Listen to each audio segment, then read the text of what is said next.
ya nos acompaña Irene Hernández para hacer el análisis de los temas que hacen noticias. Irene, buenos días. Buenos días, José Luis. Muy buenos días, amigos televidentes de Next Canal 21. Bueno, en efecto, sigue siendo temas de interés nacional y público lo que sigue discutiéndose y debatiéndose a través no solamente de los medios de comunicación social, sino también a través de las redes sociales, el tema del abuso que cometen algunos funcionarios de alta jerarquía, es decir, de ciertas jefaturas en algunas instituciones en materia de dieta, en materia de indemnización, en materia de salario. Y esto naturalmente obedece porque cuando ciertos grupos sociales o ciertos grupos de trabajadores presentan una solicitud de un ajuste de salario, muchas veces el argumento es que no existen los recursos, porque los recursos del Estado son limitados. Y esa es una de las razones por las cuales no se hace eco la administración de la solicitud que hacen estos funcionarios.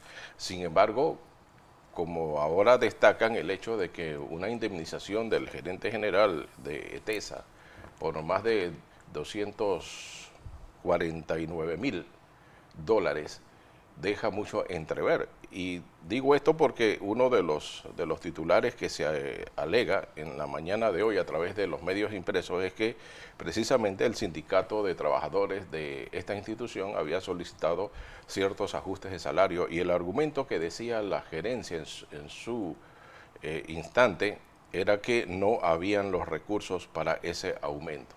Pero para este señor y los otros miembros de la junta directiva que han hecho solicitudes para que se les conceda el pago de indemnización millonaria, porque prácticamente si sumamos esto a las otras indemnizaciones de otros funcionarios de jerarquía, vemos que los recursos son enormes.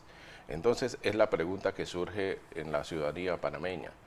¿Se hace justicia al trabajador común o simplemente se hace eco y se cumple sencillamente con aquellos funcionarios que tienen altos cargos?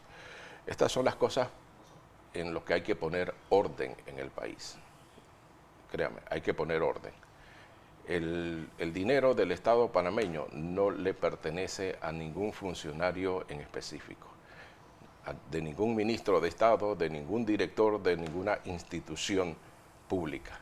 Esos son recursos que emanan y se generan a través de los impuestos que pagamos todos los trabajadores, ya sea del sector privado, ya sea de las micros, pequeñas, medianas y grandes empresas a través de los impuestos, y esos recursos deben ser bien manejados por la administración del gobierno de turno.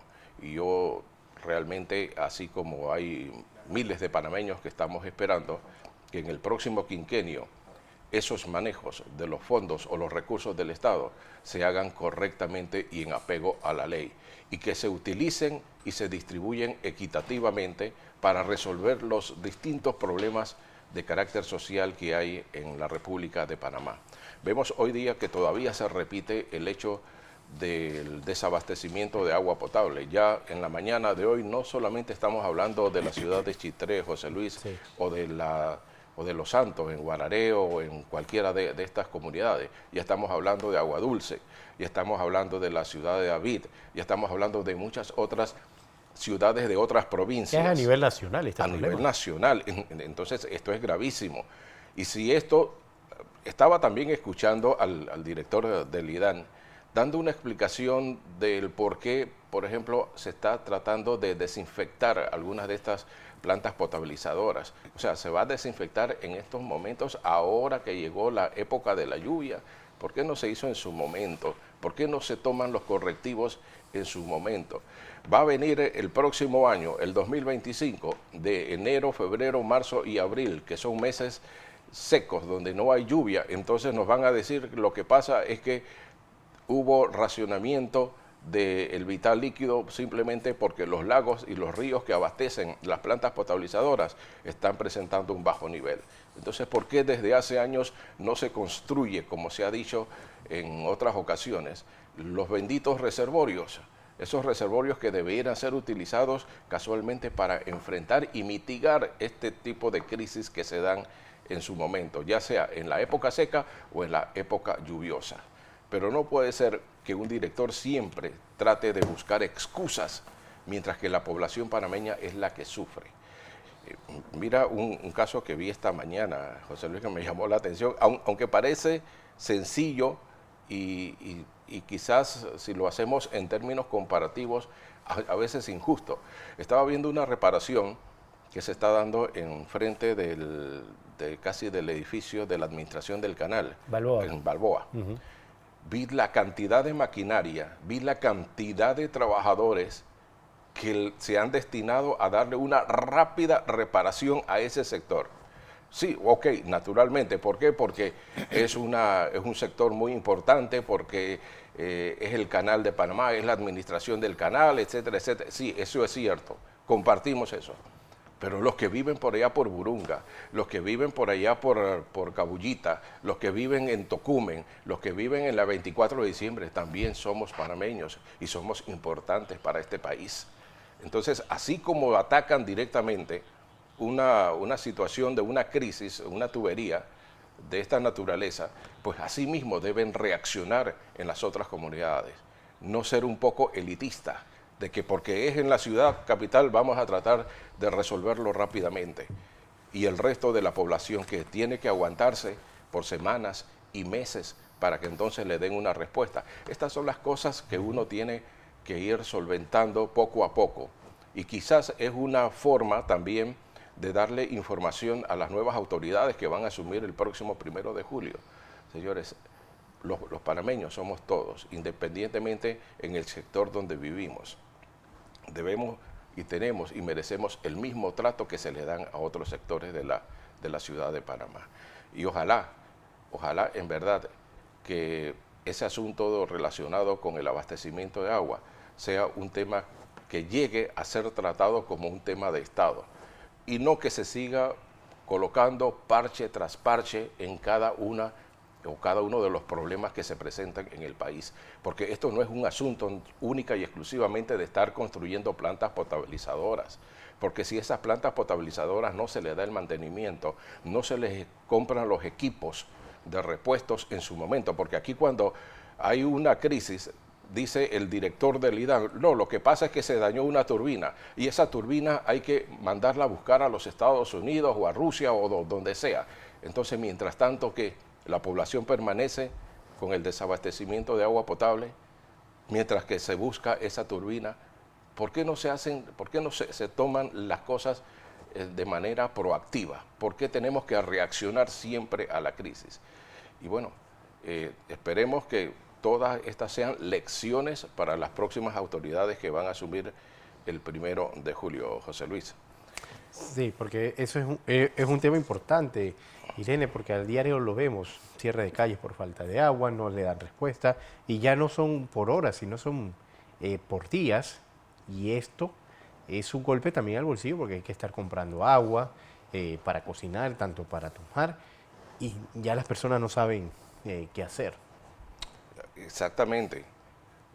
Solamente hay que experimentar días de no recibir el agua y usted va a ver cómo está el fregador de su casa, cómo están los sanitarios, insoportables. Pero aquellos que tienen agua, generalmente casi los 365 días, porque aquí hay sectores que no nos van a dejar mentir, aquí hay sectores donde por casualidad no tienen agua potable durante el año. Entonces, ¿por qué el resto de la población no puede tener esa misma accesibilidad al agua potable? E insisto, si hay inversiones, ojalá se hagan en áreas tan sensitivas como es el del agua potable, lo que es el IDAN, porque no es posible que aquí, en pleno siglo XXI, ya estamos en el año 2024 y todavía en este país se sigue abasteciendo de agua a través de los carros cisterna. Naturalmente, esto es un negociado. Para nadie es un secreto que aquí hay muchos intereses de por medio, no solamente en el problema en el asunto relacionado con la falta de los sistemas de acueductos, porque ese es otro aspecto fundamental. ¿Cómo es posible que aquí hayan comunidades que están instaladas desde hace años, y todavía no tienen un sistema de acueducto, un sistema de distribución de agua? ¿Por qué? Porque está el bendito negocio de los carros cisternas, que son los que diariamente, ¿ustedes se imaginan cuánto ganan estos dueños de estos carros cisternas al mes, abasteciendo de agua potable a todas estas comunidades, semana tras semana? Y no solamente estamos hablando de los carros cisterna, el negocio, estamos hablando de otros intereses económicos, como por ejemplo la venta de agua embotellada. Cuando aquí no hay agua potable o cuando aquí no le llega el agua a muchas comunidades, ¿qué es lo que están obligando a los usuarios o a la población panameña?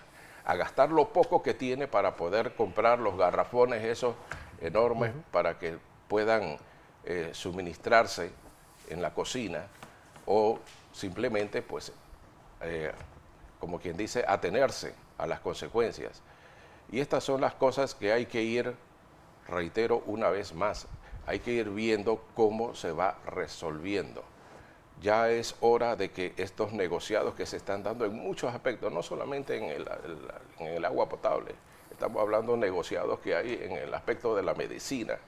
¿Por qué cree usted que no hay medicinas en las farmacias de las cajas de seguro social? Simplemente porque aquí hay una mafia en la distribución de los medicamentos, pero nadie se atreve a tocar un tema como este, el asunto de las medicinas. ¿Cómo es posible que en Panamá un medicamento a mí me vaya a costar 60 y 80 dólares y aquí al lado, en Colombia, nos cuesta 10 dólares o 15 dólares? Absurdo totalmente. Pueden buscarle todas las excusas habidas y por haber, pero esas son las cosas que este país y las autoridades tienen que atacar, señores. Ustedes no son escogidos y no son elegidos para llevarse un salario o ganarse un salario, sino para que ustedes vayan a servir a la población. Esa es su misión principal, servir. Y si usted no tiene vocación para servir, no acepte un cargo. Generalmente no acepte un cargo si no tiene capacidad para servir. Porque no solamente es la capacidad en cuanto a la inteligencia y la sabiduría. Usted puede tener todos los estudios académicos habidos y por haber.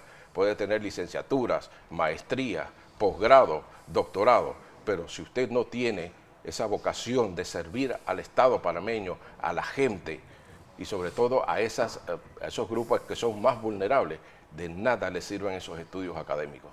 Usted puede tener lo que sea, simplemente para colocarlos, insisto, de adorno en su sala o en su recámara. Es para lo único que le sirve.